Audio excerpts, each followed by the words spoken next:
second set action. It's a 4-point lead by the Navy.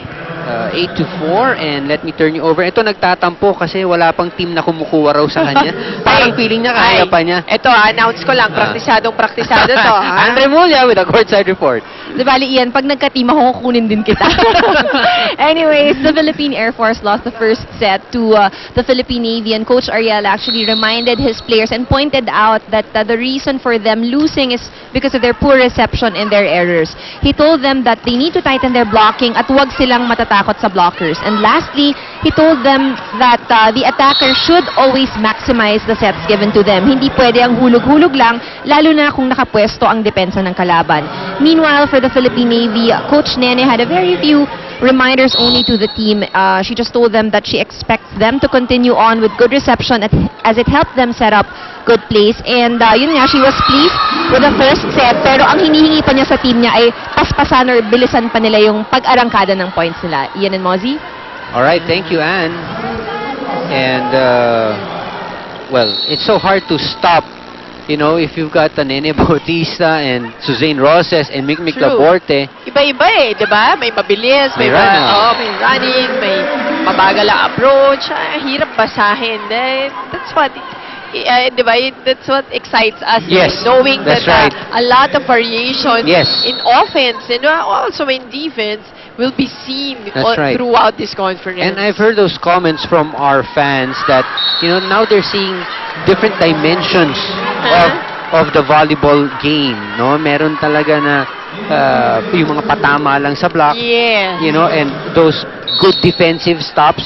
Ngayon mo makikita. Halong-halo. And with the experience that these players have, yung anticipation kung saan ang patak ng bola, kung saan yung malamang na tendency nitong yun nababasa na kasi ng ganitong ka-experiencado mga players natin. That's right. And, so far, that matchup, Semana and Serafica, 16 excellent sets now for Semana with 51% success rate.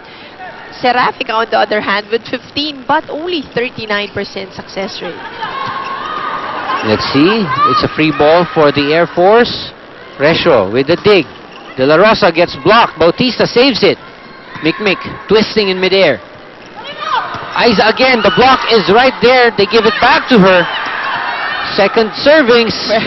Well read by Mikmik Laborte. And with a smile, sabi ni Mikmik, ano ba, Aiza? Alam mo, basang-basa kahapon pa yan. Old news. And she's pointing at Aiza Maizo. And, well, she's just trying to, you know, spice up. Get into her head. Pinapainit lang ang ulo ni Aiza lalo. And she's doing a good job at it. This time, Aiza dropping it over the block. Oh, nice. Return, yeah. Oh, but that's going to be wide. So point goes to the Philippine Navy. Semana trying to pull a fast one, and of course the Mikasa MVA 300 is the new official game ball of the Shakey's V-League Season 8. More intense rallies, more thrills. The Mikasa MVA 300. Free ball now given to the Lady Sailors. Nabawian si Mikmik. Oh! And De La Rosa went up for the block. You know what? Sometimes, Mozzie, that's more of a liability, no? Lalo na yung single block. Sa gitna, hindi nakaporma yung depensa sa likod. An early timeout by the Air Force. They need to talk things over. Let's listen in. Sa mga atake, dali mo nga siya doon sa kabila. Doon ka matake sa kabila, Aiza. Doon ka na pumesto, doon sa banda doon. Ano ang kayo doon? Mag-converge kayo doon sa dulo na yun. Sabay palapasin mo siya. Ganun pa rin siya dyan. Sige, sige. Hi! Team! Air Force! Bawin tayo! Alright, let's have a look at this. Good save by Nene. This one, Nene will go, but of course De La Rosa having, you know, reflexes or instinct na rin, she'll go up kahit wala siyang kasabay, wala siyang double block na katulong. Usually, di ba, ang case ganun, pag malayo na yung spiker, di ba, iyan ang turo sa atin ng mga coaches natin. Move back. Move back. Just go for floor defense. That's right. Kasi hindi naman maibabaon na yun eh. Pero sometimes nga reflex Tsaka na-block naman niya partially. But then again, yun nga, yung deflection, mas mahirap because it's only a single block. So, halos wala ka ng tao sa right and sa left. Exactly. And the floor defense really has no idea kung saan pwede nilang i-anticipate na lulusot ang bola. Oh, good coverage. Unlike, in that case, it was Mikmik Laporte really closing in on the block, even if single-handedly she went for the block. Ayan, no? Ang lapit kasi. So, that was easier for Mikmik. Although, yun nga, no? She still closed it, pero mas malapit na sa net yung spiker. Balot na balot yung bola. And a former best blocker awardee. Several, many times.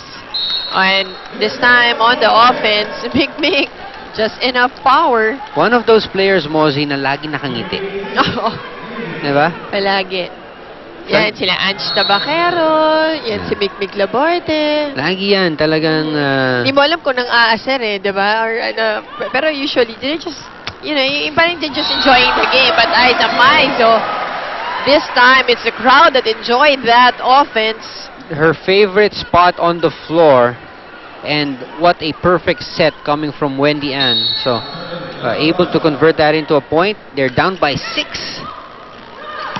Oh! Answering back was Nene Bautista. Ang ganda naman panoorin nun. Sagutan, and it's now a 7-point lead for the Philippine Navy to the second technical timeout. They're up 16-9.